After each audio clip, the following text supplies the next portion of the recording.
मी specifically मानतो जे माझं मत ते मी माझ्या एक्सप्रेशन मध्ये व्यक्त कर. म्हणजे मला केवळ ब्राह्मणवादावर नाही तर त्या मराठावादावर पण आक्षेप. आपल्याला कोणी विकत घेऊ शकू नये आणि आपण कोणाला विकत घेण्याचा माज करता येऊ नये एवढेच पैसे माणसाने मिळवायला पाहिजे, हे माझं पहिल्यापासून क्लॅरिटी. महाराष्ट्रीयन जैन हे खूप डिसेंट आणि सृजनशील आहे. रयत शिक्षण संस्थेचे कर्मवीर भाऊराव पाटील हे जैन होते. आरंभ बापूंच्या हत्येने झाला.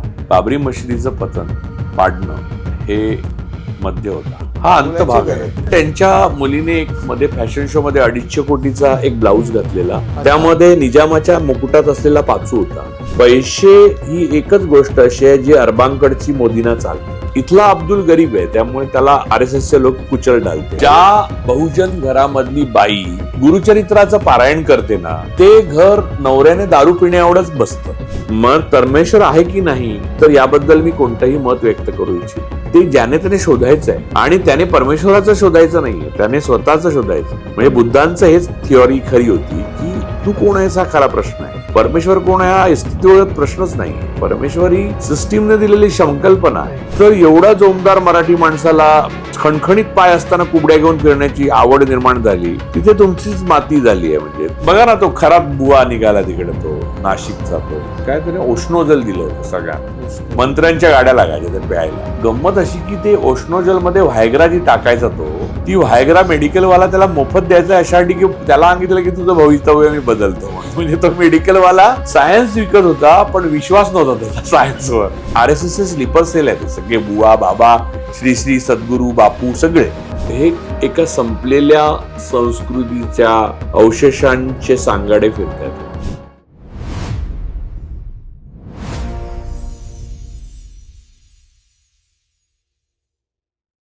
नमस्कार, मजा आली पाहिजे या संहिता क्रिएशनच्या पॉडकास्टमध्ये मी आशिष पात्रे तुमचं मनापासून स्वागत करतो.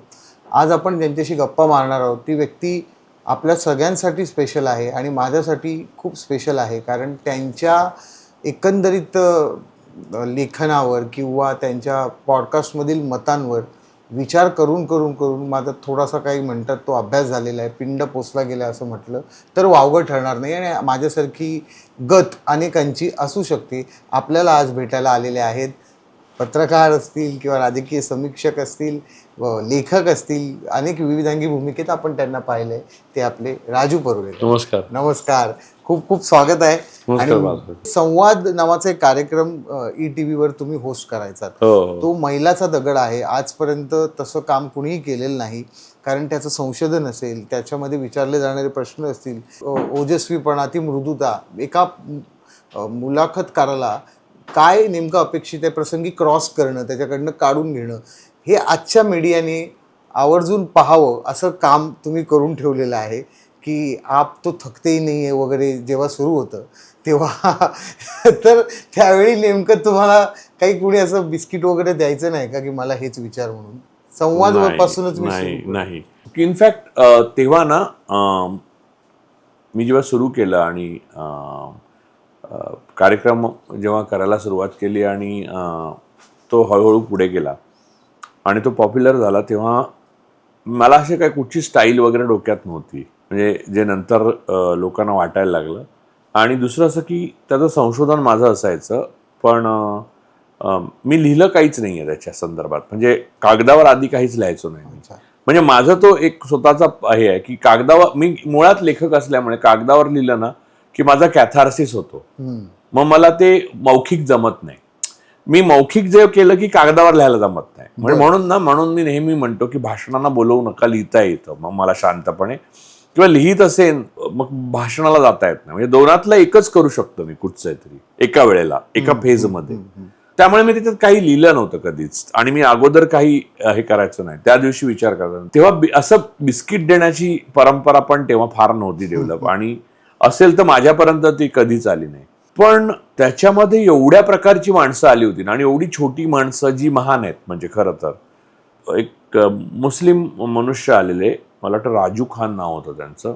ते ज्ञानेश्वरी म्हशीच्या पाठीवर लिहून खडूने शिकले होते. असे लोकांना मी बोलवायचं. म्हणजे बघा, काहीही होतं. म्हणजे एका अशा लेवलची माणसं होती ना. आणि बरं सर्व विचारायचे. म्हणजे संघाचे लोक तर तेवढेच आले, तेवढेच लेफ्ट आले, तेवढेच समाजवादी आले. बरोबर, ते राजकीय क्षेत्रात काम करतात म्हणून नाही आले.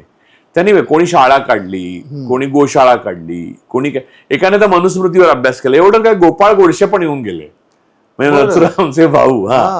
ते जेलमधनं सुटल्यावर मला भेटण्याचं काहीच कारण नव्हतं त्यांनी, कारण माझ्या आणि त्यांच्या वयात प्रचंड अंतर होतं. ते एकदा तेंडुलकरांकडे भेटले मला. ते जेवत बसले होते आणि मी ओळखलं नाही गोपाळ गोडसे. तर मी जनरली अशा वेळेला दुपारी तेंडुलकरांकडे जातो. मी तेंडुलकरांबरोबर लिहायचो. तर तेंडुलकरांकडे जायचो. तर तेंडुलकरांचं ते बद्रीधामला घर होतं पार्ल्याला, संत जनाई पथला. तर मी गेलो आणि आतमध्ये गेलो तेंडुलकर. मी त्यांना बाबा म्हणे, बाबा सारखंच माझं त्यांचं नातं होतं. तर मी म्हटलं बाबा बाहेर कोण बसलंय, कारण ती माझी आणि त्यांची जेवायची होती. ते म्हणले अरे तू जेवून घे, ते गोपाळ गोडसे आहेत त्यांच्यावर जेव म्हणून. तर मला धक्काच बसला की गोपाळ गोडसे काय करतात. तर तेंडुलकर म्हणाले अरे त्यांनी शिक्षा वगैरे बघून आलेत, ते काय त्यांचं म्हणणं काय ते बघ ना, ऐक ना, मजा येते. तर मी गोपाळ गोडसेबरोबर बोललो आणि म्हटलं तुम्ही याल का इंटरव्ह्यू द्यायला. ते म्हणले येतो, आणि आले. आणि त्या इंटरव्ह्यू मध्ये तेच बोलले जे ते अदरवाईज बोलतात. त्यांना ते एकच स्क्रिप्ट पाठ होतं, तर ते बोलले. म्हणजे पण त्यामुळे म्हणजे लक्षात घ्या की रेंज किती होती. म्हणजे एक्स्ट्रीम युनियन लीडर जे लाल निशाण पक्षाचे असतील किंवा मजरूर संघाचे असतील किंवा आपले अण्णा पानसरे असतील किंवा सगळे येऊन गेले होते. कम्युनिस्ट विनय सहस्रबुद्धे आले, RSS, बीजेपीचे, हे सगळी जी माणसं, तेव्हा ते रामभाऊ माळगी प्रतिष्ठान वगैरे. त्यामुळे माझ्या डोक्यात असं नसायचं की, आणि माझ्या आजही कधी डोक्यात नाही की या विचाराची माणसं मला अस्पृश्य आहेत. मी स्पेसिफिकली मानतो जे माझं मत ते मी माझ्या एक्सप्रेशन मध्ये व्यक्त करतो. अदरवाईज जर मी तुम्हाला मला उद्या सांगितलं की आपल्याला या संदर्भात अशा प्रकारचा कार्यक्रम करायचा, पॉडकास्ट, तर मला आवडतं ऐकायला, की त्यामुळे माझी क्लॅरिटी येते. संघ ही एक टेररिस्ट ऑर्गनायझेशन आहे असं जे मी म्हटलं नंतर, ते मला पूर्ण क्लॅरिटी आल्यावर बोललोय मी. त्यामुळे जेव्हा माझ्याशी वाद घालायला कोणी येतं तेव्हा त्यांना सहसा यश मिळण्याची शक्यता नसते. याचं कारण असं की माझ्याकडे त्याचे पक्के पुरावे असतात. म्हणजे तुम्ही पाहताय की राजू परुळेकर हे पक्क्या पुराव्यांनिशी बोलतात. मला सांगा की नास्तिक होणं एका रात्रीत शक्य नाही, सत्ता पालट होणं त्याला पण एका रात्रीत शक्य नसतं, कारण त्याच्या मागे काही पार्श्वभूमी परंपरा असते. अगदी त्याच पद्धतीने राजू परुळेकर होणं ही एका रात्रीत घडलेली गोष्ट नाही. त्यासाठी खूप वेगवेगळ्या पद्धतीचं ज्ञान घेऊन त्यातून, आता जसं तुम्ही म्हणालात की स्वतःचं एक वेगळं बनवणं, तर ती परंपरा आपल्यात असावी. मुळात ब्राह्मण घरातला जन्म, त्यामुळे ते संस्कार एक उच्चवर्णीय मानसिकतेचे असू शकतात, पण आपण कुणीतरी वेगळे आहोत अशी एक धाटणी असू शकते. मग हे उलटी गंगा वाहणं हे तुमच्या बाबतीत काय सुरू झालं? म्हणजे शिल्पकार कोण आहे याच्या मागे? नाही, मला असं कोणी शिल्पकार नाही. एक तर पहिली गोष्ट म्हणजे मी जातीने कोण आहे याची समजच मला खूप उशिरा आली, आणि त्याने काही बदल झाला माझ्या व्यक्तिमत्वामध्ये असं पण झालं नाही, पहिली गोष्ट. दुसरी गोष्ट, आमच्या घरामध्ये ना, म्हणजे माझ्या आजोळी आणि माझ्या आजीकडे, म्हणजे वडिलांच्या आईच्या, म्हणजे आमचं घर जे मूळचं आहे कोकणात. कुठे? वेंगुर्ल्याला आहे? कोकण, पिंगुळीला आहे. पिंगुळीला आहे. तर त्या घरात मी राहिलो, मी तिथे शिकलो काही काळ. मी वेंगुर्ल्याला शिकलो. वेंगुर्ल्याला माझ्या आई वडिलांचं बिराड होतं काही काळ. अच्छा. तर तिथे मी शिकलो शाळेत, पहिली 4थी पर्यंत, आणि मग 7वी पर्यंत पिंगुळीला शिकलो. तर पिंगुळीच्या घरामध्ये एक असं सटल ब्राह्मण उन्नत्व होतं, कारण आमची कुळं यायची आणि आमची खोती होती आजोबांची. म्हणजे त्यामुळे ते कसं 12 बलुतेदारांचे जे कामं असतात ना, ती खळ्या बिळ्या, पण असं एक्स्ट्रीम ब्राह्मणिझम असं आमच्या घरात मी कधी बघितला नाही. शिवाशिव म्हणजे आजी आजोबांच्या बाबतीत असेल, किंवा आमचं देवघर आहे, अजून आहे ते, आणि ते 27 खोल्यांचं मोठं घर आहे, आणि ते मला वाटतं 1931 साली बांधलेलं आहे, मथुरा निवास म्हणून. तर माझ्या पणजोबांनी त्यांच्या पत्नीच्या नावाने, मला वाटतं पणजींच्या नावाचं असेल, तर ते घर जे आहे त्याच्यामधलं देवघर आहे, तिथे कोणालाच जायला अशी सहज अनुमती नव्हती. मुलं जायची, मुली वयात यायच्या अगोदर सहजपणे येणं जाणं व्हायचं. पाळीच्या वेळेला कोणा स्त्रियांना जाता यायचं नाही, आणि ब्राह्मण सोडले तर कोणाला तिथून असं पार करणं शक्य नव्हतं. त्याची एक पद्धत होती. एनिवे, हा जो भाग आहे तो लहान वयात मला कधीच कळलेला नाही. म्हणजे त्यामुळे ब्राह्मण आणि आपण कोणतरी ब्राह्मण आहोत असं कधीच वाटलं नाही. आणि ब्राह्मण उच्चवर्णीय आहेत हा भ्रम तर माझ्या मनात कधीच नव्हता. ब्राह्मण स्वतःला उच्चवर्णीय समजतात हे मला कळलं पुढे. आणि हा पूर्णतः मूर्खपणा आहे. आणि तो मूर्खपणा ब्राह्मणांच्या हुशारीमुळे नव्हे तर इतर जातींच्या इन्फिरियरिटी कॉम्प्लेक्सवर पोहोचलेला आहे जो ब्राह्मण पद्धतशीर रीतीने रुजवतात. बरोबर. तर हे लक्षात येण्याकरता तुम्ही नुसते डोळे या समाजात उघडे ठेवले तरी पुरेसं असतं. तुम्हाला सतत तुम्ही बघाल एक ब्राह्मणवादी माणूस आहे ब्राह्मण, तो सतत रिझर्वेशनच्या विरोधात बोलत राहील. तो रडत राहील की मला रिझर्वेशन असल्यामुळे पुढे जाता आलं नाही. हे सापशाल खोटं आहे. कारण एक 2-3 हजार वर्षाचं रिझर्वेशन आहे ब्राह्मणांना. आणि ते रिझर्वेशन हे 50 वर्षाच्या रिझर्वेशन पुढे काहीच नाही. म्हणजे ते रिझर्वेशन खूप मोठं आहे. ह्या रिझर्वेशनला काही म्हणजे बिचारांना म्हणजे इक्विटी आणि इक्वॅलिटीची ज्यांना जाणीव आहे ते रिझर्वेशनच्या बाजूनेच बोलणार ना. हिंदू असा काही धर्म नाही हे कोर्टाने पण मान्य केलं. त्या धर्मावर बोला. त्यातला ब्राह्मणांचा खरं ब्राह्मण धर्म आहे जो त्यांच्यापुरताच मर्यादित आहे पण त्यांच्यापाशी बळ नाहीये म्हणून ते काहीतरी एक हिंदू धर्म निर्माण केल्यासारखं बोलतात. खरं फक्त जाती आहेत ह्या देशामध्ये.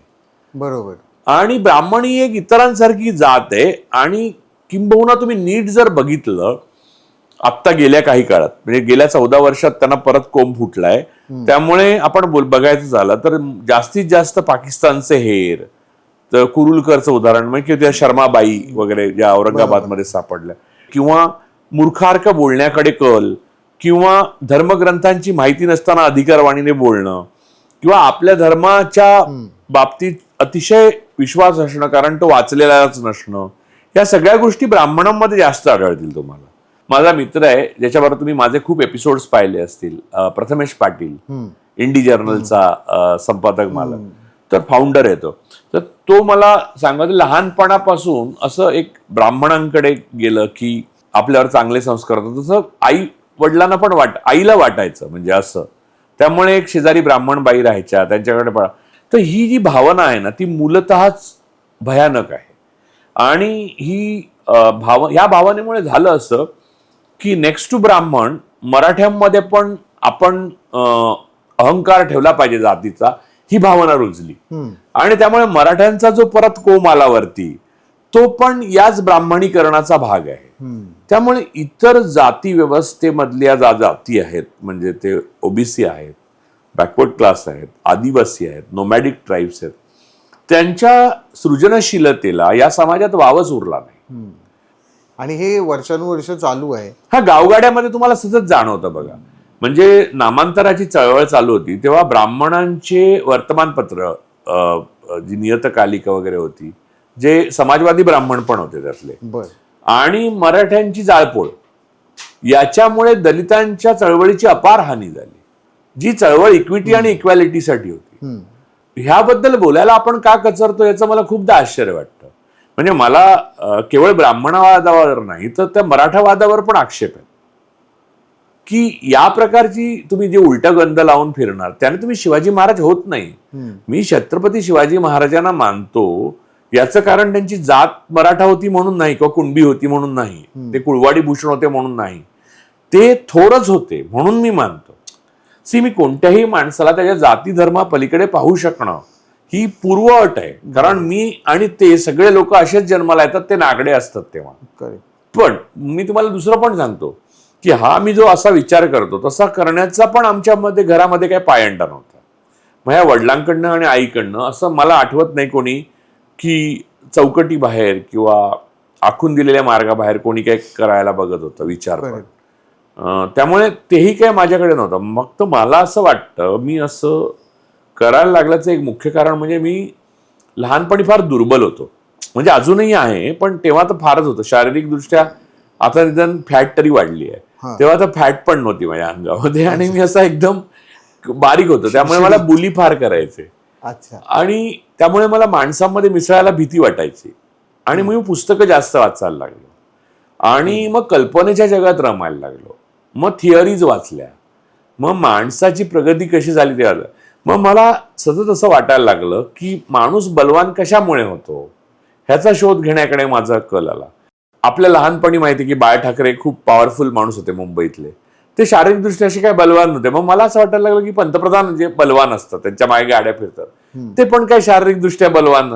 तर बलवान म्हणजे काय, मग पॉवर म्हणजे काय, ती कुठून येते, मग समाजातली पॉवर कुठे येते, मग जाती व्यवस्था, मग धर्म, मग आपल्या देशात काय चाललंय, मग देश ही किती दुबळी संकल्पना आहे, त्याच्या पलीकडे मानवता आहे. या सगळ्या गोष्टी माझ्या दुर्बलतेतनं मला शोध लागत गेलेला आहे. त्याचं फॅमिली ट्रेंड वगैरे काही नव्हतं आमच्यात.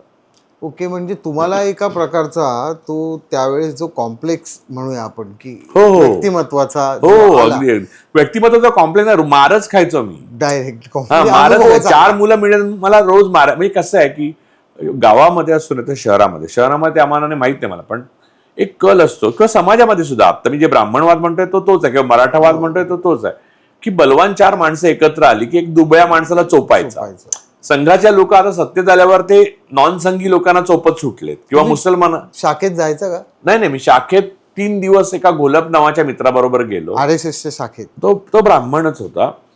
तर तो मला म्हणाला की तुला शिकवतो मी लाठी चालवायला वगैरे, म्हणजे भीती नाही वाटणार तुला. मला वाटलं बरंच आहे की. मी म्हटलं किती फी घेतात, कारण बाबा काही फी देण्याच्या मनस्थितीतलं नव्हते. आमचं म्हणजे तसं काय आम्ही निम्न मध्यमवर्गीय कुटुंब होतो आणि इथे मुंबईत आल्यावर तर आमची परिस्थिती काय फार चांगली नव्हती.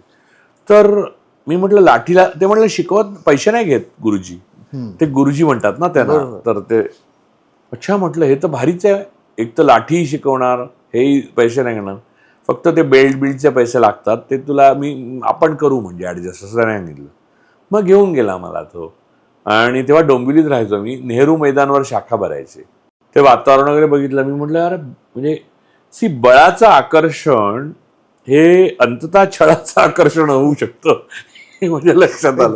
2 दिवसातच झालं माझ्या लक्षात की हे काय आपलं जमणार नाही. कानाच्या उंचीची लाठी आणि मग ती अशी फिरवायची वगैरे, हे जे आहे ना, पकडा, शत्रू का मित्र वगैरे, शिवाजी आला वगैरे, अशा काही काही गोष्टी त्यांच्या. ते शिवाजी म्हणतो हा तर शाखेत मी खेळलोय, मी काही दिवस. तर मी ना 2 दिवसात कंटाळलो.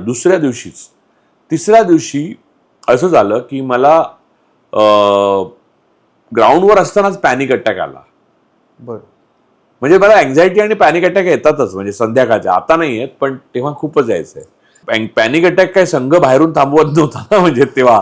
आता म्हणजे पैसे वगैरे आहेत त्यांच्याकडे, पण आता मुद्दा तेव्हा. तर तिसऱ्या दिवशी मला अटॅक आल्यावर मी घरी गेलो, तर परत काय घोलपला मी या शाखेत भेटलो. त्यामुळे शाखेचा माझा संबंध, माझा संघाशी ऑब्झर्वेशनचा संबंध जास्त. मला फेलोशिपच्या काळात मी नागपूरमध्ये होतो, तेव्हा नागपूरच्या हेडक्वार्टरमध्ये, आता हरकत आहे, झेड सिक्युरिटी वगैरे काय नव्हतं, ते माणसं जाऊ शकायची. सरसंघचालक असतील तेव्हा रज्जूभैया होते, तर तुम्ही त्यांच्यावर संध्याकाळी चहा वगैरे पिऊ शकायचा, स्वतःचे स्वतः कप धुवून टाकायचे. तिथे बसून मी त्या काळामध्ये नागपूर हे असं चित्र हे आहे ना, आंबेडकरवादी, कम्युनिस्ट, अति डावे, हेमलकसा आणि त्या जंगलातले नक्सलाईट आणि संघ, या सगळ्यांशी तुम्ही बातचीत करू शकता. नागपूर ना, हा, म्हणजे विदर्भाचं केंद्र असं तिकडून गेलात कुठच्या एका दिशेने तर तुम्हाला ते. तर त्या काळात मी हा फायदा घेतला, सगळ्यांशी बोललो आणि समजून घेतलं की काय यांचं चाललंय ते. तर माझ्या असं लक्ष आलं की माणसाला कुठच्याही प्रकारे अति डावा किंवा उजवा यापेक्षा मध्यावर राहणं जास्त आवश्यक आहे. कारण तो मध्यच आहे नागपूर, जगाचा सेंटर पॉइंट आहेच ना तिथे, सेंटर पॉइंट. तर वैचारिक दृष्ट्या, राजकीय दृष्ट्या, मानसिक दृष्ट्या मध्यावर असणं खूप महत्वाचं आहे. हे तेव्हा माझ्या बोलण्यातनं मला कळलं. तुम्हाला कधी कधी असं जाणवलं असेल, म्हणजे आता 2014 पासून नाही, त्यांना महाज आल्यापासून नाही, पण त्यातली माणसं जी होती ना, ती एकटी असली की भ्यालेली असायची, त्यामुळे त्यांच्याशी बोलता यायचं, ते मित्र व्हायचे. तुमचे पण असतील बघा संघातले खूप मित्र, ते तेव्हा झालेले असणार, कारण सत्ता नसल्यामुळे ते भीत असतात. आणि भीत असल्यामुळे, कारण त्यांच्याकडे कोणत्याही प्रकारची अशी गुणवत्ता नाही की ज्याच्यामुळे त्यांना ॲरोगन्स यावा. कारण बौद्धिक ॲरोगन्स येतो, इंटेलेक्च्युअल, तो त्यांना येण्याची शक्यता नाही. कलेचा ॲरोगन्स असतो, तो त्यांना असण्याची शक्यता नव्हती. ड्रम सोडला तर काही वाजवता येत नाही, किंवा ते ट्रम्पेट वाजवते. कुरुलकर वाजवत वाजवत पाकिस्तानचे हेर पण बनले पुढे. ते 13 वर्ष ट्रम्पेट वाजवायचे RSS मध्ये. तर त्याचा म्हणजे ह्याच्याशी संबंध नाही, शौर्य किंवा बळाशी, सगळ्या तोंड गप्पा होत्या. त्यामुळे ते घाबरलेले इंडिव्हिज्युअल होते. झुंडीमध्ये ते ताकद दाखवतात. ओके. त्यामुळे झुंडीची शक्ती सत्तेत मिळाली की जे होतं ते 14 पासून तुम्ही बघताय. त्याच्या अगोदरचे इंडिव्हिज्युअल जे आहेत ते मी बघितलेले होते. ते अतिरेकी जे आहेत, गोडसे किंवा ते एकट्यामध्ये ब्राह्मण टू ब्राह्मण जेव्हा हार्ट टू हार्ट बोलतो तेव्हा कसं त्याचं ग्लोरिफिकेशन करतो ते मी जवळून बघितलंय. त्यामुळे मला नेमकं ते दत्तप्रसाद दाभोळकरांनी त्यांच्या चरित्रात लिहिलंय बघा. गांधी हत्येच्या नंतर मिठाई वाटली होती, गुपचूप लाडू वाटले होते आणि पेढे संघाच्या लोकांनी. तर हे जे आहे हे मला तेव्हा कळलं होतं. आणि हे न कळणं हे मला असं वाटतं कोणत्याही थोडं बुद्धी असलेल्या माणसाला अवघडच आहे. म्हणजे माणसाने झोपेचंच सोंग घेतलं तर शक्य आहे. त्यामुळे ज्या समाजवाद्यांनी म्हणजे जयप्रकाश नारायण सारख्या समाजवाद्यांनी संघ जर फॅसिस्ट असेल तर मी फॅसिस्ट आहे असं सांगितलं तर याचा अर्थच जयप्रकाश नारायण हे फॅसिस्ट होते असं मी सरळ लावतो. तर या प्रकारची गोष्टी ज्या आहेत त्या मी बोलायला जेव्हा सुरुवात केली कळलेल्या तेव्हा लोक म्हणजे तुम्ही म्हणाला ना असं राजू पुरळेकर असं काही महत्व नाहीये की हे जे बोलतो ना मी किंवा लिहितो ना ते महत्वाचं असेल असं वाटतं मला. मी 21 वर्षाचा होतो तेव्हा एक मी आर्टिकल लिहिलं होतं. दिनकर गांगलानी इनफॅक्ट माझ्याकडनं दिवाळी अंकासाठी लिहून घेतलं होतं. ते लिहिल्यावर लेफ्टिस्ट पार्ट्यांमध्ये एवढा गदारोळ झाला होता की त्याच्या विरोधात एका मोठ्या व्यक्तीने लिहिलं होतं की तू आमचा बाप काढलास म्हणून असं लिहिलं होतं. त्याच्या माझ्या बाजूने जे 2 लेख लिहिले गेले होते बघा 21 वर्षाच्या माणसाचा, अरुण साधूंचा एक लेख होता आणि अभयभंगांचा दुसरा लेख होता माझ्या बाजूचा. म्हणजे तेव्हापासून मी लिहिण्याने किंवा बोलण्याने लोकांना विचार करायला प्रवृत्त करू शकतो याची मला स्वतःला खात्री झाली. ही पहिली हे होती. म्हणजे तेव्हा संवाद बिवाद काही नव्हतं, फक्त लिहितच असे मी. आणि मी एवढं लिहायचो ना की माझं हे बोट आहे ना असं मी अजूनही हातानेच लिहितो म्हणजे असंच लिहितो असं नाही. तर हे एक काळं कुळकुळीत पडलेलं एकदम आणि घट्ट होऊन डबल झालेलं पेन धरून धरून. आमच्याकडे मावशी यायच्या त्या कालच भेटल्या होत्या मला म्हणजे कामाला जेवण करायला. त्या माझ्या बायकोला विचारायचं दादा सतत लिहित काय असतात, काय लिहितात ते. त्यातली कित्येक पानं अजून बांधलेली तशीच माझ्याकडे पडली आहेत, ती पब्लिश पण नाही केली मी. म्हणजे मला लिहिणं आणि काही थॉट आला तर बोलणं हे माझ्या नैसर्गिक प्रक्रियेचा भाग आहे. अदरवाईज जी गोष्ट त्याच्यासाठी एक्स्ट्रा प्रसिद्धीसाठी करायला लागते ना ती छापा त्याचे प्रूफ चेक करा त्या गोष्टीचा मला भयंकर आळस आहे. मी आळस हा माझा पहिला मित्र आहे. ते कंपेन्सेशन आहे, बौद्धिक आळस नसल्यामुळे थोडा कामात असू शकतो. पण तो आळस एक्स्ट्रीम आहे. म्हणजे तुम्ही माझ्या बरोबर काही काळ काम केलं सिनेमा वगैरे करायचा जर तुमचा बेत असेल तर तो रहित करा नंतर की आळस असल्यामुळे की मी स्क्रिप्ट लिहायचो ना म्हणजे मी खूप स्क्रिप्ट लिहिल्या माझ्या खूप सिरीज आल्यात सिरियल्स आल्यात म्हणजे राकेश सारंगच्या आल्यात. गंमत म्हणजे मी लिहिलेल्या याच्यात पहिलं काम केलेले लोक खूप आता नावाजलेले आहे. अमृता सुभाषने माझ्या पहिल्या सिरीजमध्ये काम केलंय डेली सोपमध्ये समांतर. श्रेयस तळपदे मी तुम्हाला नावं सांगेन. माझ्या सिरीजमध्ये प्रिया तेंडुलकर रेणुका शहाणे अशा किती लोकांनी कामं केली आहेत म्हणजे. आणि मी राकेश पासून ते रॉनी स्क्रूवालापर्यंत सगळ्यांबरोबर कामं केली. राम गोपाल वर्माचं आणि माझा वाद झाला म्हणून नाही तर आम्ही पिक्चर केले असते. तो वाद इतक्या फालतू करणार पण रामू हे बेसिकली ॲरोगंट आणि अहंकारी आहेच पण त्याच्या ॲरोगन्स आणि अहंकाराला तो डिझर्व करतो हे मी मानतो. कारण रामगोपाल वर्मा पूर्व आणि रामगोपाल वर्मा उत्तर असं हिंदी चित्रपटांचे 2 भाग होतात. कालच माझ्या मुलीने काहीतरी त्याच्या एका ट्विटवर दुसऱ्याने कोणत्या तरी हिलॅरियस कॉमेंट केली ती दाखवली मला. म्हटलं पण रामगोपाल वर्मा हा स्वतःमध्ये स्कूल आहे आणि हे माझा मतभेद झाले म्हणून मी एखाद्या माणसाचा मोठेपण नाकारण्या एवढा क्षुद्र नाहीये. तर हे सगळं मी केलं ना ते आळसातनं वजा जाऊन उरतं तेवढं आहे. पण मग ते म्हणजे यातला सगळ्यांना माहितीये. बरं मी एकाच वेळेला जवळपास 9 पेपरमध्ये कॉलम लिहित होतो. त्यातला एक डेली कॉलम पण होता. हे सगळं विश्वास नाही ठेवत लोक. मला मरणी आळस असून मी लिहितच आहे कारण मला मजा यायची तोपर्यंतच मी करायचो. ते मजा यायची बंद आले की मी आळसात जायचो परत. कित्येक कॉलम कित्येक सिरीज कित्येक चित्रपट झाले नाहीत ते नाही. मी यासाठी क्लोज केले की मला कंटाळा आला आता याच्यावर काम करण्याचा. तुम्ही म्हणजे हे सगळं सांगताय जेव्हा की टेलिव्हिजन सारख्या आर्थिक सदनता निर्माण करणाऱ्या माध्यमामध्ये तुम्ही कार्यरत होतात आणि चांगलं म्हणजे मालिका लिहित होतात, पण मग ते अर्थार्जनाचं साधन व्हावं, कारण तेव्हा त्या काळाचा तुम्ही उल्लेख करताय, खूप पैसा अरे होता तो तेव्हा. सुबोध भावेचं सांगतो. सुबोध भावे, मी तुकाराम नावाचा एक पिक्चर लिहिला, म्हणजे तेंडुलकरांनी तो सुरू केला होता आणि तेंडुलकरांनी एका पॉइंटला आणला, म्हणजे जस्ट त्याचं एक 10 पानं लिहिली आणि मला म्हणले की मी डेव्हलप केला तो पुढे सगळा. तर तेंडुलकर म्हणले हे तूच लिहिलं तर तेच अप्रतिम झालंय, हा पिक्चर लिह. तर गोगी आनंद म्हणून एक दिग्दर्शक होते, तर ते करत होते. तो हिंदीमध्ये करायचा होता, मराठीमध्ये त्यांना करायचा होता. तर तुकारामाच्या भूमिकेसाठी तेव्हा सुबोध भावे नव्हता म्हणजे इंडस्ट्रीमध्ये. सुबोधला कुठेतरी तेंडुलकरांनी पाहिलेलं, सुबोध चांगलं काम करेल असं तेंडुलकरांचं मत होतं. तेव्हा मी पहिल्यांदा सुबोधला, आणि मग म्हणजे त्याच्यानंतरची कहाणी अशी की सुबोधला मग आपला तो हा स्मिता तळवलकरांचा दिग्दर्शक कोण होता तो सुरकर, संजय माझा मित्र होता. संजयसाठी पण मी खूप सिरीज लिहिल्या आता. हा, संजयसाठी श्रावण सरीचे कितीतरी एपिसोड लिहिले. रीमा लागुनी म्हणजे रीमानी दिग्दर्शित केलेल्या श्रावण सरी ह्या एकच 5 भाग होते का 4 भाग, ते सगळे मी स्टोरी स्क्रीन प्ले डायलॉग माझे होते. स्टोरी नाही, माझे स्क्रीन प्ले डायलॉग, कारण स्टोरी ती कोणाची तरी घ्यायची. तर त्या दोन्ही मी लिहिलेल्या. रीमा ह्या एक अतिशय चांगल्या माणूस होत्या, म्हणजे इथे मी नमूद करतो, आज त्या नाही आहेत. तर गंमत अशी की हे सगळं संजयने तेव्हा नंतर तुकाराम केली सिरीज का काहीतरी, तेव्हा सुबोधला पहिला घेतला त्याने या मुद्द्यावर. नंतर कित्येक वर्षांनी नितीन चंद्रकांत देसाईंना तो तुकाराम करायचा होता म्हणून सुबोधने मला फोन केलेला. तर माझ्याकडनं स्क्रिप्टच हरवली आहे, ती मिळतच नाहीये करा. मी जाम शोधली पण मला काय मिळाली नाही. ती तर असणार ती, पण मिळाली तेव्हा मग आता काय होईल तसं. तुकाराम वेगळ्या अर्थाने वेगळ्या मांडणी दिसेल आपल्याला.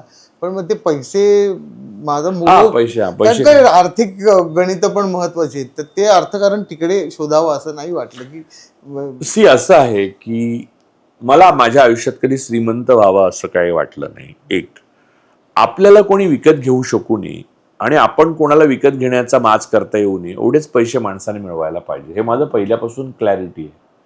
त्यामुळे असे काही असाधारण पैसे लागतात माणसाला जगायला असं मला नाही वाटत. आणि म्हणजे तुम्ही हुशार असाल तर येतात पैसे. प्रत्येक वेळेला काही तुम्ही भ्रष्टाचार केला कीच पैसे मिळतात अशातला भाग नाहीये. मला कित्येकदा तर राजकीय माणसांकडे बघून असं वाटतं की एवढ्या पैशांनी हे लोक काय करणार आहेत, म्हणजे किडन्या खरेदी करणार की काय एक्स्ट्रा 25-30 की स्पेअर किडन्या असाव्या आपल्या घरामध्ये. म्हणजे एवढे पैसे लागतच नाहीत माणसाला. एका आयुष्यात माणूस त्याला लागून उरतात ना, मरताना जी संपत्ती मागे ठेवतो ना, ते एक्स्ट्राचे कष्ट आहेत असं माझ्या आळशी मत आहे. ते करू नये माणसाने.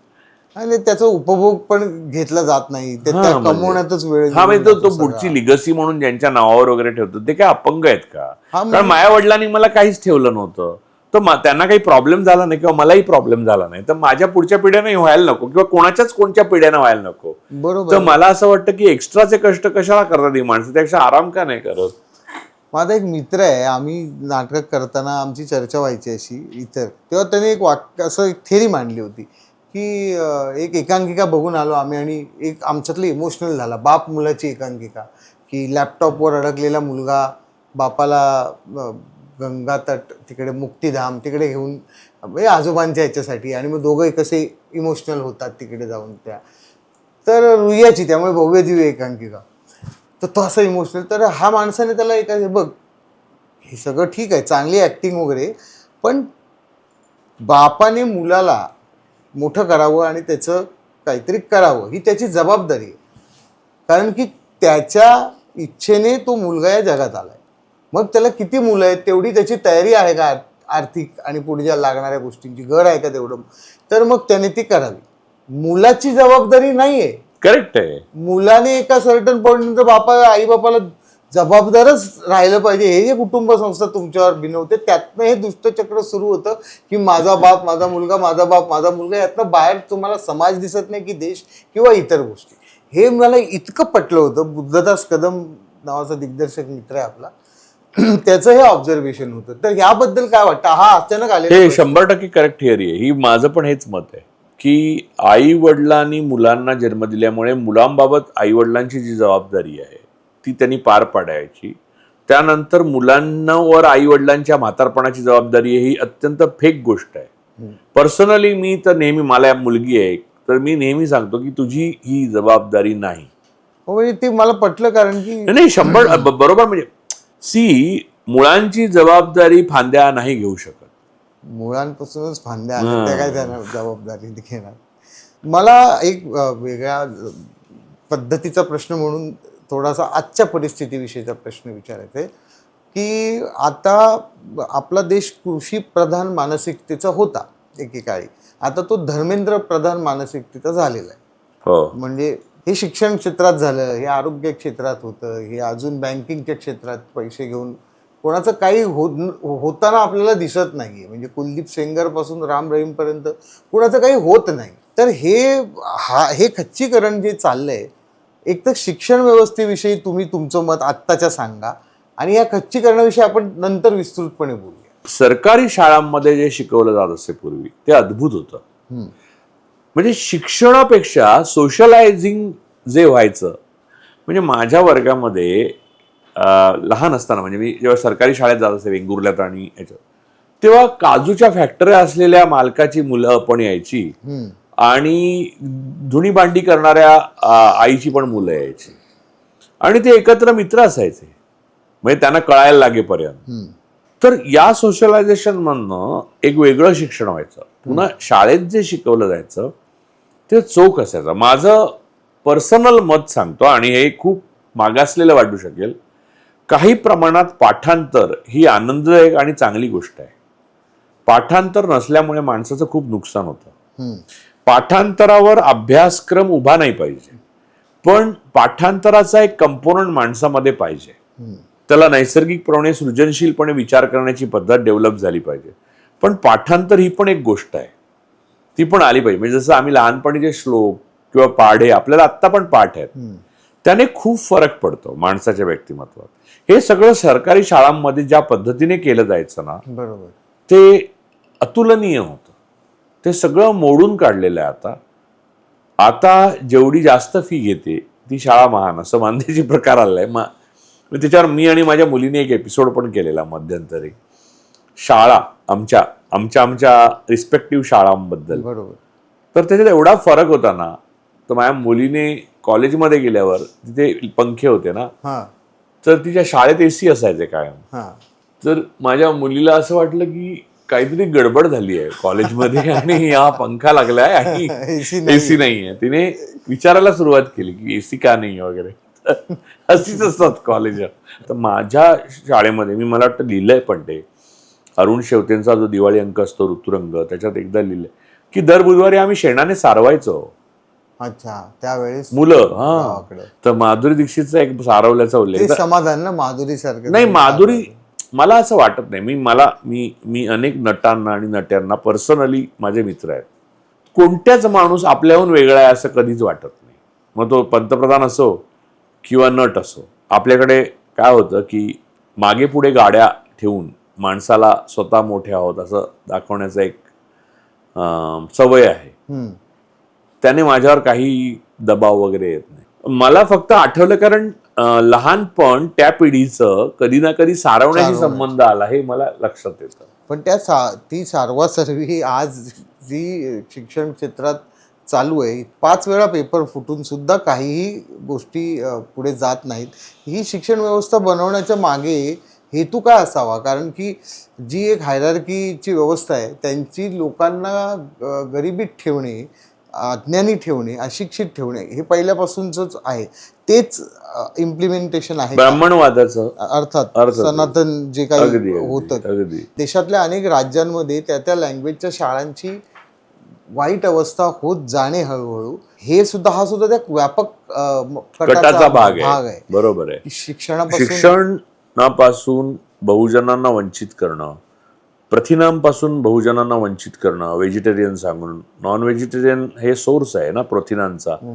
स्वस्त काय आहे? मांस आहे गरिबासाठी. तेच बंद करायचं की मुलं वीक होणार. बौद्धिकदृष्ट्या वीक करताय शाळा बंद पाडून, शारीरिकदृष्ट्या वीक करताय तुम्ही प्रथिनं बंद करून. आणि तुम्ही जी प्रथिनांचे सोर्स सांगताय व्हेजिटेरियनिझम मधले ते श्रीमंतांना परवडणार आहे. पनीर आणि कसं काय खाऊ शकतो एक्झॅक्टली. आणि पनीर हल्ली ओरिजिनल मिळतच नाही, पाम ऑइल असतं हो. त्याच्यात. ओरिजिनल पनीर ज्यांना जिथे मिळतं, मी कालच त्या खार मधल्या एका स्टोअर मध्ये गेलेलो, त्या स्टोअर पर्यंत भारतातले 99.8% लोक येणारच नाही, पोचूच शकत नाही. आणि त्या पोचले तर परवडणार नाही त्यांना. त्यामुळे ह्या सगळ्या गोष्टी ज्या आहेत त्या सरसकटीकरणापेक्षा ब्राह्मणीकरण आहे.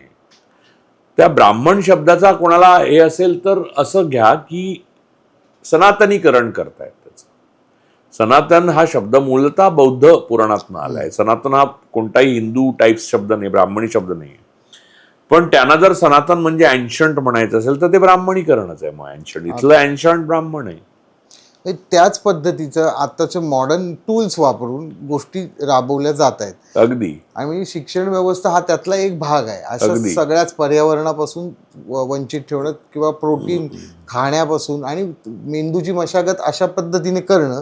मांस हे खात नाहीत, ते मानवी रक्ताचं शोषण करतात असं शीख धर्मामधल्या एका रिच्युअल स्क्रिप्चर मध्ये लिहिलंच आहे. मी कालच ते ट्विटरवर टाकलं. मांस खात नाही, ते मानवी रक्ताचं शोषण करतात. तुम्ही बघा, सगळ्या फ्रॉड मध्ये सापडलेले जी महत्वाची माणसं आहेत ती मूलतः बहुतेक 90% शाकाहारी आहेत. बरोबर. आता देशामध्ये शोषण करणारी जी माणसं आहेत ती सगळी शाकाहारी. हिटलर पण शाकाहारीच होता.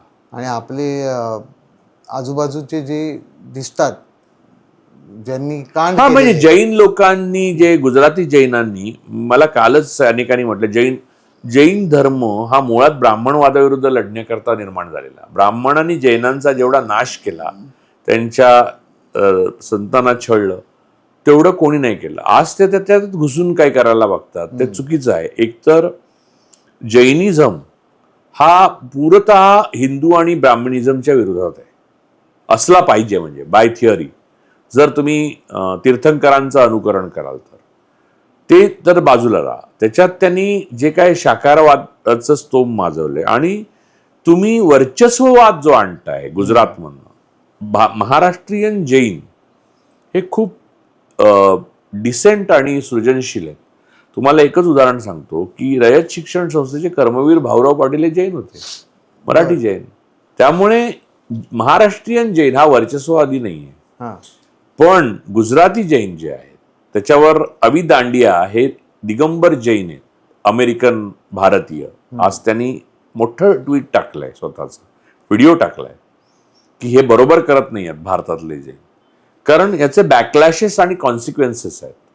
तुम्ही कोणतीही गोष्ट वर्चस्ववादाने, तुम्ही अहिंसा सुद्धा वर्चस्ववादाने लादत असाल तर ती हिंसाच आहे. अशी एक थेरी मांडली जाते जी आता एप्स्टीन फाईलमुळे प्रामुख्याने सरफेसवर जास्त आली आहे की हे मुठभरच लोक आहेत आणि आपण उगाच काथ्याकूट करतोय. म्हणजे ब्राह्मण बनिये इकडे बनतायत, ते सुद्धा कोणाच्या तरी टाचेखाली आहेत. ते जूनच्या टाचेखाली आहेत. पण जू नाहीत, त्यांना जू नाही म्हणता येणार, ते झायोनिस्टांच्या टाचेखाली आहेत. जू सगळे झायोनिस्ट नाही आहेत. तुम्ही लक्षात घ्या, आईन्स्टाईन पासून आता जेफ्री सॅक्स पर्यंत हे जू आहेत, ते झायोनिझम विरुद्ध लढतायत. जसे आता मी दाभोळकर होते, नरेंद्र दाभोळकर होते, ते ब्राह्मण असून ब्राह्मणाविरुद्ध वादाविरुद्ध लढत होते. त्यामुळे जूनचा छळ केला, त्याला अँटीसेमिटिझम म्हणतो आपण. हिटलरने जो छळ केला तो सेमिटिझमचा जो छळ आहे त्या प्रकारचा ते पॅलेस्टिनचा छळ करतायत झायोनिस्ट. त्याच्या विरुद्ध अनेक जू आवाज उठवत आहेत, पण त्यांचा आवाज कोणी ऐकणार नाही. जसं माझा आवाज, तुमचा आवाज कोणी आज ऐकणार नाही, तसंच आहे ते. तर ह्या प्रकारचा आंतरविरोधासहित बलवानाला शरण जाणं आणि दुर्बळांना चिरडणं हे जे RSS वाले करतात. म्हणजे कसं, RSS सुरू झाली तेव्हा हिटलर बलवान होता, त्याच्या पाया पडले. मग ब्रिटिश सत्ता पॉवरमध्ये राहणार असं दिसल्यावर 42च्या आंदोलनात ब्रिटिशांना पाठिंबा दिला आणि काँग्रेसच्या विरोधात कामं केली, कारवाया. मग जू बलवान झाले म्हटल्यावर इस्रायलच्या शरण गेले आणि आपल्याला दबावायला लागले. पेगॅसस पासून ते सगळं सुरू केलं. म्हणजे त्यावेळेला जो बलवान असेल त्याचे पाय धरायचे आणि त्यावेळेला जो दुर्बळ असेल त्याला दाबवायचं. हा जो RSSism आहे त्यालाच आतंकवाद म्हणतात, त्यालाच अतिरेक म्हणतात. मानवतावादाचं पहिलं तत्व, तुम्ही दुर्बलांना सबल करा, अंत्योदय करा असं गांधीजी म्हणत असतात. गांधीजींचा शब्द अंत्योदय आहे. हम्म. तो जो अशा प्रकारचा मानवतावाद आणू शकत नाही आणि जो बलवानाला शरण जाऊन दुर्बळांना चेपतो, हम्म. त्याचा पाडाव करत होईपर्यंत लढत राहणं हे आपल्या सगळ्यांचं कर्तव्य आहे. पण याच्यामध्ये आतापर्यंत सगळ्यात जास्त हिंसा ही धर्माने केली आहे, धर्माच्या नावाखाली झाली आहे. कुठच्याही जगातल्या युद्धाला पुरातन काळापासून धर्माचं कारण आहे.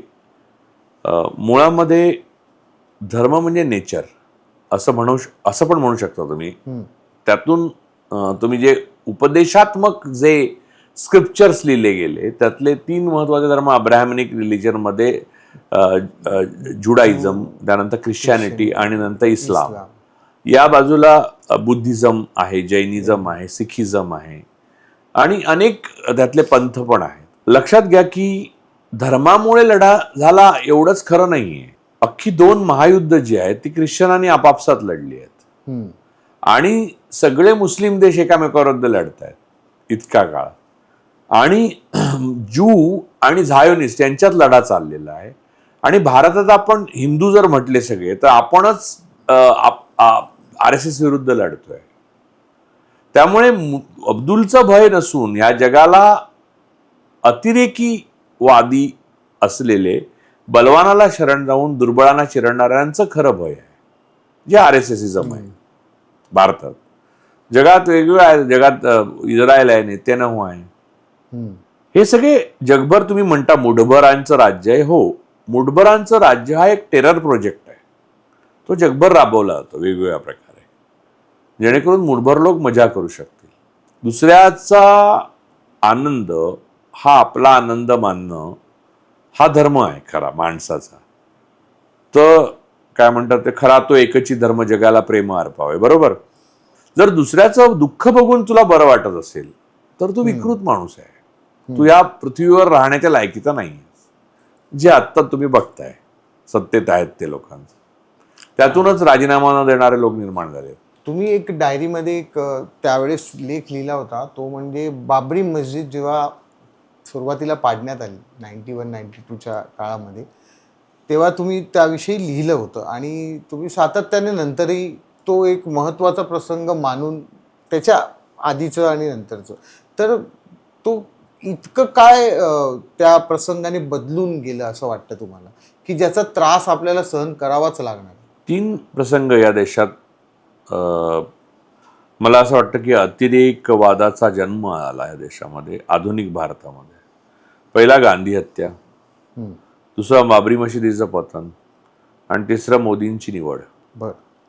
या 3 गोष्टी मागे RSS आहे आणि 3 गोष्टी या कटाचा एक रचना आहे. नेहरूंनी गांधी गेले तेव्हा एक लेख लिहिला होता, त्याच्यात पहिलं वाक्य हे होतं की बापूजींची हत्या हे एका कटाची शेवट आहे का कटाची सुरुवात? तर ती कटाची सुरुवात होती. आरंभ, मध्य आणि अंत. तुम्ही लेखक आहात, त्यामुळे म्हणजे पटकथा लेखक आहात आणि तुम्हाला माहिती की कुठच्याही सिनेमाला किंवा सिरियलला आरंभ, मध्य आणि अंत असतो, किंवा नाटकाला. आरंभ बापूंच्या हत्येने झाला. बाबरी मशिदीचं पतन, पाडणं हे मध्य होता आणि पुढचा आता हा अंत भाग आहे, अंताचा भाग आहे. पण हा फायनल सोल्युशन आता. पण हे कशी चिवट माणसं आहेत आपल्याकडे, याचं कधी कधी कौतुक वाटतं तुम्हाला? विष नेहमीच चिवट असतं, कारण त्याला एक्सपायरी डेट नसते. बरं, चला ते त्यांचं सोडा. आता जे आपल्यासारखे लोक, तुमच्यासारखे लोक, बरेच लोक आहेत भारतामध्ये की जे उघड्या डोळ्यांनी बघतात आणि त्यांना ते दिसतंय. मला वाटलं त्यांना काही वाटत नाही, त्यांना हो, त्याला मांडण्याची भूमिका आहे त्यांची की बाबा हे मला सत्य कळलंय आणि सत्य आहे म्हणून मी मांडतोय. तर त्यांच्याबद्दल काय वाटतं? ह्या लोकांचं काय होणार आहे आणि ह्या लोकांचे हे प्रयत्न जे आहेत तुमच्या सकट, याचं नेमकं कुठे काय काउंटिंग आहे? क्रांती ही एक प्रक्रिया आहे. तुम्हाला जी क्रांती वाटते ना, ती ज्या क्षणी म्हणजे जी काय बदल होऊन क्रांती होते, त्या प्रक्रियेचा एक भाग आहे. तो तुमच्या आयुष्यात येतो किंवा नाही येत.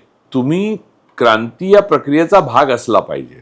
म्हणजे उत्क्रांतीचा भाग हा सुद्धा एक क्रांती आहे मोठी. म्हणजे माणूस हा इंडस्ट्रियल रेव्होल्युशन पासून पॉलिटिकल रेव्होल्युशन पर्यंत फ्रेंच रेव्होल्युशन, रशियन रेव्होल्युशन पासून आजपर्यंत क्रांती जेव्हा होत असते मानवी, तेव्हा प्रतिक्रांती पण होत असते. कारण कृतीला प्रतिकृती होते, क्रांतीला प्रतिक्रांती होते, दिवसाला रात्र असते. तसंच आहे ते. तुम्ही क्रांतीच्या बाजूचे असाल तर तो ऍक्ट ऑफ रेव्होल्युशन तुम्हाला करत राहायला लागतं. तुम्ही त्याचं काय होईल हा प्रश्न, मला असं वाटतं की ही एका प्रक्रियेचा भाग आहे हे आपण न समजून घेतल्याचं का हे आहे, म्हणजे प्रतीक आहे. मी त्या प्रक्रियेचा भाग आहे याच समाधान असलं पाहिजे. हा, म्हणजे तुम्ही जे म्हणता ते ढुम असं ते काय जे काय क्रांती आहे ना, ती माझ्या आयुष्यात होईल ना होईल तो काय मुद्दा नाहीये. म्हणजे माझ्या दृष्टीने त्याने मला सार्थक वाटणार आहे. किंवा तुम्हाला काय वाटलं ते धूम झालं की मग संपलं का, सगळं उत्तम रामराज्य येणार असं पण नाही होत ते. कसं आहे की कोणती क्रांती यशस्वी झाली की त्या क्षणी तिचं प्रतिक्रांतीत रूपांतर होतं. सर, एक आर्टिकल तुम्ही लिहिला होता, मी खूप वर्षापूर्वी वाचलाय आणि माझ्या तो अजूनही लक्षात आहे की त्यात एक मॉडेल तुम्ही मांडलं होतं की ग्लॅडिएटर नावाची एक कॉन्सेप्ट तिकडे रोमन साम्राज्याच्या वेळी होती आणि ती आता त्याच्यावर सिनेमे वगैरे पण आले, सगळे माहिती आहे की लोकांचं मनोरंजन करण्यासाठी, गरिबांचं, ज्यांना खायची ददात आहे, ज्यांच्या आयुष्यात चिंता आहेत, त्यांना अशा आखाड्याच्या सभोवती बसवायचं की जिथे मृत्यूचं थैमान आहे, हिंसा आहे आणि प्रपात. तर तो ग्लॅडिएटर असतो, योद्धा असतो. तो कधी दुसऱ्या योद्ध्याशी लढतो, कधी तो 5 लोकांशी लढतो आणि कोणीतरी मरतं. याच्यात त्या सगळ्या लोकांचा जल्लोष गरिबांचा असतो. हे जसं तसं तुम्ही एक 20-25 वर्षापूर्वी लिहिलंय की हा ग्लॅडिएटर तेंडुलकरच्या रूपात, सचिन तेंडुलकरच्या रूपात मी पाहिलाय. हा, दोन भागात होता. लोकप्रभामध्ये 2 भागात होता. सचिन ग्लॅडिएटर तेंडुलकर आणि सचिन स्वतःचा तेंडुलकर नावाचे 2 लेख होते ते. तर मूळ मुद्दा असा, सचिन तेंडुलकर आपण बाजूला ठेवा, आता विराट कोहली कोणी असो तो रिप्रेझेंट करतो. मला तेव्हा असं दिसलं, म्हणजे विचार करताना, की रूपक म्हणून, मेटाफॉर, की रोमन साम्राज्याच्या अस्ताच्या काळामध्ये फूड, शेल्टर, एज्युकेशन हे सगळं लयाला जात होतं आणि लोकांना काही मिळत नव्हतं. ती महान फिलॉसॉफर्सची परंपरा संपत चालली होती. आतून खिळखिळ झाला होता राज्य. तेव्हा सम्राटांनी ग्लॅडिएटरच्या रिंगणात लोकांना आणून लोक तिथे बसवून त्यांना, तुम्ही म्हणत होता ती क्रांतीपासून परावृत्त करत होते. म्हणजे त्यांना राजकीय क्रांतीचा विचार डोक्यात येऊ नये भुकेमुळे, म्हणून या मनोरंजनात आणि या हिंसेत गुंतवून ठेवत असत. जसं आता अब्दुल्ला टाईट करण्याकरता गुंतवून ठेवतात किंवा रोज दंगे करून किंवा मशिदीसमोर जय श्रीरामचे नारे लावून, ते कारण अर्थव्यवस्थेची विफलता जी आहे 12 वर्षातली ती कळू नये लोकांना. तेव्हा मला ते हे लक्षात आलं की क्रिकेट हे त्याचं आधुनिक रूप आहे. आणि तेव्हाच मला कळलं होतं पुढे जाऊन हे अधिक विक्राळ रूप घेणार. आता बघा ते IPL मध्ये गेलं, तेव्हा IPL नव्हतं. म्हणजे मी हे लिहिलंय तेव्हा टेस्ट क्रिकेट आणि 50 ओव्हरच्या वन डे एवढंच होतं. IPL नव्हतं तेव्हा, IPL वगैरे नव्हतं. बरोबर. परंतु मला दिसलं होतं, मी एकदा तेंडुलकरांकडे बसल्या बसल्या म्हटलं होतं की हे रंगीत कपडे घालून विदूषकासारखे काही दिवसांनी खेळणार आणि त्याच्यावर पैसा लागणार. हे माझ्या डोक्यात कुठून आलं सांगतो तुम्हाला. मी लहान होतो ना, तेव्हा ऑस्ट्रेलियामध्ये केरी पॅकर नावाचा एक मनुष्य होता. त्याने त्याने सर्कसच नाव दिलं होतं. पॅकर सर्कस आणली होती आणि तो IPLचा मूळ खरा निर्माता. त्याने क्रिकेटरना प्रचंड पैसे देऊन बोलवले. तर काय आलं, तेव्हा मौलिक नैतिकता नावाची गोष्ट पुढे करून तेव्हाची वर्ल्ड ऑर्डर होती. त्याच्यामध्ये असं सांगितलं की जे खेळाडू तिकडे जातील त्यांना टेस्ट क्रिकेट आणि वन डे मधनं बाहेर केलं जाईल. त्यामुळे गेलेले परत आले आणि त्या पॅकरची सर्कस चालू नाही दिली. पण नंतर ती माझ्या डोक्यात ते हॉर्न करत राहिलं. माझ्या लक्षात आलं की हे सर्कस येणार परत, सर्कस नावाने नाही येणार. आणि नंतर ती आली. आणि आज तर तुम्ही बघता की जसं ग्लॅडिएटरमध्ये ते ठरलेले सरदार लोक, सरंजामदार विकत घ्यायचे बघा, हाय ग्लॅडिएटरवर मी पैसे लावले, तसे IPL मध्ये मालक लोक पैसे लावतात. नीता अंबानींचा हा संघ आहे, तमक्याचा तो संघ आहे. मग खेळाडूला विकत घेतला जातो, खेळाडूचा लिलाव होतो. 25 वर्षापूर्वी हा लेख जेव्हा मी लिहिला तेव्हा तेंडुलकर किंवा द्रविड वगैरे असे खेळाडू खेळत होते. त्याच्या अगोदर आपण एकदम लहान होतो तेव्हा गावस्कर वगैरे आपण बघतो. त्या लोकांना लिलाव केला जातो उभा करून, अशी कल्पना तरी तुम्हाला बरी वाटली असती का? पण तेव्हा मला खात्री होती की एक दिवशी लिलाव होणार म्हणून. असं मला का वाटलं, तर पतनाच्या संदर्भातले काही आडाखे आहेत समाजाच्या, ते आडाखे जर करेक्ट ठरले तर तुम्ही निश्चित सांगू शकता की हे होईल. तसं मला कळलं की हे होणार. आता ते ना खूप डे टू डे लाईफमध्ये झाले आणि ह्या लोकांना रिचार्ज मारून तो कुणाच्या पैशावर मारतात. तरुण पिढी जे IPL फॉलो करतात आणि क्रेज काय होतं, अमेरिकन कल्चरचं जे एक क्रेज आपल्याकडे, क्रेज नावाची अमेरिकन कल्चर नाही आहे. मी तुम्हाला सांगू का, हे दारिद्र्य तुमचं जाणवू नये यासाठी भ्रमित केलेलं एक नवीनच कल्चर आहे. माझा जाण्याचा रूटच आहे तो प्रवासाचं, त्यामुळे मला ते मॅच चालू असते तेव्हा वानखेडे स्टेडियमच्या बाहेर ते गर्दी शर्ट घालून वगैरे उभे असतात त्या प्रकारचे, तेव्हा मला लक्षात येतं की हे एका संपलेल्या संस्कृतीच्या अवशेषांचे सांगाडे फिरत आहेत म्हणून. आणि 2 जे क्रोनीज आहेत किंवा 5 क्रोनीज असतील किंवा 6 जे विकत घेतात हे संघ, त्यांना ते रोमन मुकुट वगैरे घालून बसवलं तर परफेक्ट बसतील बघा.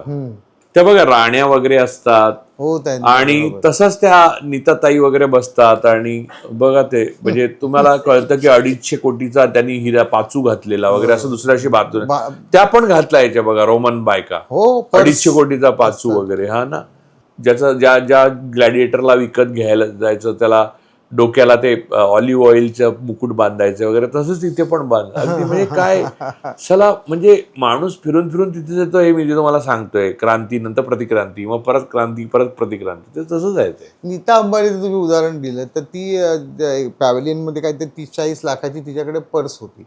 तर हे आपल्या गावी पण नसतं, आपल्याला एक पर्स दिसते, कोणीतरी तुम्ही 30-40 कोटी म्हणू इच्छिता? नाही, पर्स एवढीशी पर्स होती. कारण त्यांच्या मुलीने एक मध्ये फॅशन शो मध्ये 250 कोटीचा एक ब्लाऊज घातलेला, त्यामध्ये निजामाच्या मुकुटात असलेला पाचू होता आणि त्याची नंतर खूप कौतुक झाली. पण मग तिथे त्यांनी हिंदू राजाचा पाचू घालायला हवा होता असं मला वाटतं. नाही, पाचूला धर्म नसतो ना, पैशाला धर्म नाहीये. पैसे ही एकच गोष्ट अशी आहे जी अरबांकडची मोदींना चालते, म्हणून अरबांना ते मिठी मारतात. अरब आहेत ते, श्रीमंत असल्यामुळे त्यांना ते असे इथूनच पेंग्विन सारखे जातात. पण इथला अब्दुल गरीब आहे, त्यामुळे त्याला RSS चे लोक कुचल डालतात किंवा बिल्किस बानूच्या प्रकारात ते असे अनेक अखलाक आहे, बऱ्याच गोष्टी आहेत. जसं तुम्ही म्हणालात, हिंदू मुस्लिम मस्जिद समोर जाऊन नारे देणं की आम्ही हा देश हिंदू राष्ट्र आहे आणि तुम्ही हिंदू आहात, मुळात तुम्ही हिंदू आहात, हे इतक्या सुंदरपणे त्यांनी पटवलेलं आहे लोकांना. आणि आपलं राष्ट्र ह्यांनी काय म्हणतात ते संपवायला काढलंय. असं ज्या बहुजन घरामधली बाई गुरुचरित्राचं पारायण करते ना, ते घर नवऱ्याने दारू पिण्या एवढंच बसतं. अरे मुंबईमध्ये मला मराठी माणूस म्हणजे गुजराती जैनांनी टॉवरच्या मागून टॉवर, जमिनींच्या मागून जमिनी बळकावताना दिसतात, त्यावेळेला मुंबईतला मराठी माणूस स्वामींच्या मठामध्ये गर्दी करतोय. बरं, एकही जैन त्या मठात जात नाही, तो मुंबई बळकावतोय. हा पण एक वेगळा ग्लॅडिएटर हेच आहे, पॅटर्नच आहे. हो, अर्थात. तुम्हाला सांगतो की देव जर असेल तर किंवा नसेल तर तुम्हाला मध्यस्थाची गरज नाही, अजिबात नाही. मुस्लिम लोक त्याला शिर्क असं म्हणतात. शिर्क म्हणजे तुम्ही दर्ग्यामध्ये देव पाहणं किंवा मृत संतांमध्ये देव पाहणं, हा तुम्ही अल्लाहचा अपमान करता, म्हणजे साक्षात ईश्वराचा अपमान करता. तर मध्यस्थ कोणी, बुवा बाबा बापू कोणी असो, बाई असो, काय म्हणजे त्या, हे परमेश्वराचा अपमान आहे. हे तत्व म्हणून मला पूर्ण पटलेलं आहे. मग परमेश्वर आहे की नाही तर याबद्दल मी कोणतंही मत व्यक्त करू इच्छित नाही. याचं कारण ते ज्याने त्याने शोधायचं आहे आणि त्याने परमेश्वराचं शोधायचं नाहीये, त्याने स्वतःचं शोधायचं आहे. म्हणजे बुद्धांचं हेच थिअरी खरी होती की तू कोण आहेस हा खरा प्रश्न आहे, परमेश्वर कोण आहे हा अस्तित्वगत प्रश्नच नाहीये. परमेश्वर ही सिस्टीमने दिलेली संकल्पना आहे. पण एवढा पण आळस आहे लोकांना. मी बरेचसे लोक त्या आळस आणि जातात असुरक्षितता, उद्याची खात्री नसल्यामुळे.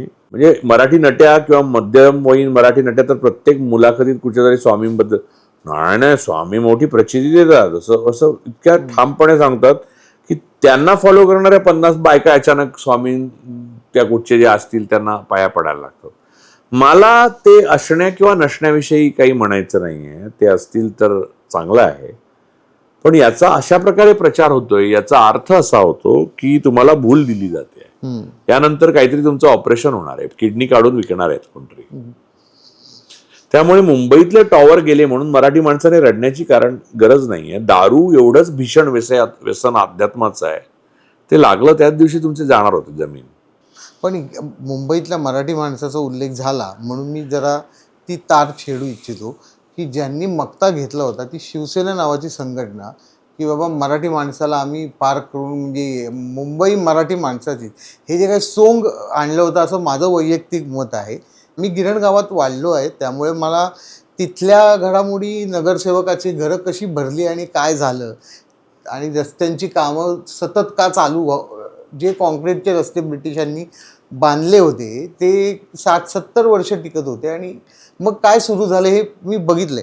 तर मला असं वाटतं ह्याचं नेमकं कारण काय आहे. म्हणजे बाळासाहेब ठाकरेंनी शिवसेना स्थापन करून मक्ता घेतला होता, तो कुठे, त्याचं काय झालं पुढे?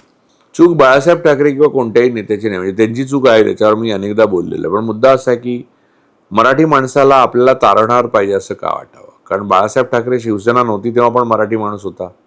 किंबहुना मुंबई महाराष्ट्रात जी आली ती बाळासाहेब ठाकरेंच्या अगोदरच्या एक अर्धा पिढी अगोदरच्या लोकांनी आणली, ज्यात प्रजा समाजवादी, कम्युनिस्ट वगैरे नेते होते. भाई डांग्यांपासून ते प्रल्हाद केशव अत्र्यांपर्यंत सगळी माणसं लढली. त्यात डॉक्टर बाबासाहेब आंबेडकरांचाही वाटा होता. वकील म्हणून बाळासाहेबांचे वडील प्रबोधनकारांचा हात होता. तर ते सगळे असताना लढले. केशवराव जाधेंनी सुरू केलं ते संयुक्त महाराष्ट्राची चळवळ. जर एवढा जोमदार चळवळ उभी करून तुम्ही मुंबई महाराष्ट्रात गुजरात विरुद्ध लढून आणू शकता नेहरूंच्या समोर, तर एवढा जोमदार मराठी माणसाला कुबड्यांची अचानक, आपण म्हणजे खणखणीत पाय असताना कुबड्या घेऊन फिरण्याची आवड निर्माण झाली, तिथे तुमचीच माती झाली आहे. म्हणजे तुम्ही त्यांना दोष देऊ नका. आता जे मराठी माणसाचं झालेलं आहे तर त्याला आता कोणीच वाचवू शकत नाही. नाही, आता स्वीकारायलाच, आता एकदाच घालून टाका दिवस, अशा पद्धतीचं करा आणि इंडिव्हिज्युअल व्हा. नाही, त्यातूनही बाहेर पडण्याचे मार्ग येतील. तो मुद्दा नाही. मुद्दा हा आहे की तो संघटना किंवा एक नेता तुम्हाला मसिहा येऊन वाचवणार आहे असं नाही होणार. ते बरोबर, तुम्हाला रॅशनॅलिटी यायला लागते. सी कोणताही समाज तेव्हा वाचतो जेव्हा त्यांना रॅशनल विचार करण्याची ताकद असते. तेव्हा जे प्रजा समाजवादीवाले लोक होते किंवा कम्युनिस्ट होते, चळवळी होत्या, मजूर चळवळी होत्या, ते सगळे रॅशनल विचार करणारे थिंकर होते. त्यामुळे महाराष्ट्र मजबूत होता. बघा ना, तो खराब बुवा निघाला तिकडे, तो नाशिकचा, तो म्हणजे तो अजूनही सांगतोय म्हणे की मी देवाने सांगितलं ते केलं. ह्याला शिर्क म्हणतात ना मुस्लिम लोक. ज्या मध्यस्थाची तुम्हाला गरज पडते, काय तरी ओष्णोजल दिलं होतं सगळ्यांना, मंत्र्यांच्या गाड्या लागायच्या ते प्यायला.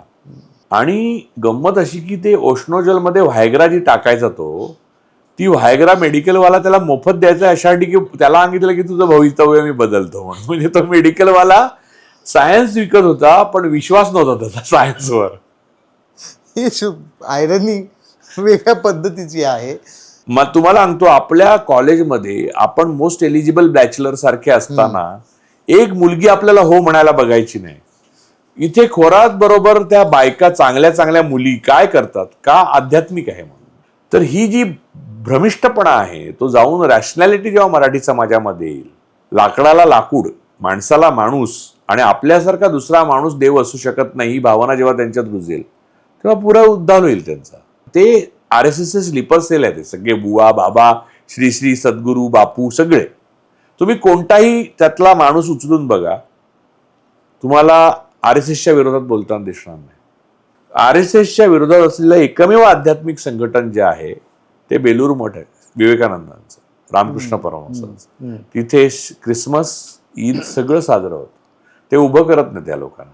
म्हणजे कुमार गंधर्व एवढंच आम्हाला कुमार सानूने आनंद दिला असं मी कित्येकदा म्हणतो. पहाडी राग आहे आता. यश चोप्राच्या पिक्चर मध्ये असे काय ते वापरलेत सिनेमात, ऐकताना तुम्ही डोंगरांमध्ये फिरता असं वाटतं. आनंद पिक्चर मला खूप आवडला जेव्हा मी बघितलं ते. आणि नंतर माझ्या लक्षात आलं आनंद मध्ये एकही गाणं किशोर कुमारने गायलं आणि सगळी गाणी हिट आहे. थिएटरमध्ये त्या अंधारात जाऊन मधल्या इंटरव्हलला सामोशाचा वास आणि त्या सोडा वॉटरचा आवाज.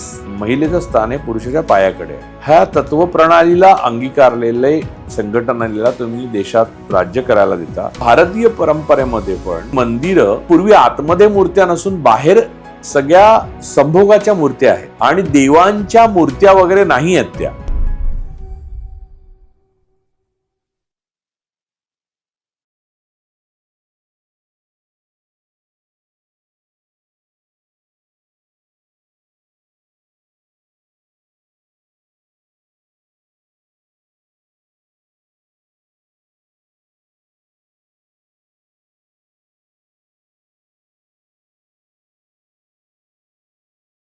आपली अर्थव्यवस्था इतकी डबघाईला आलेली आहे की कधी सरकार सांगू शकतं की घरी जा म्हणून. पॅकअप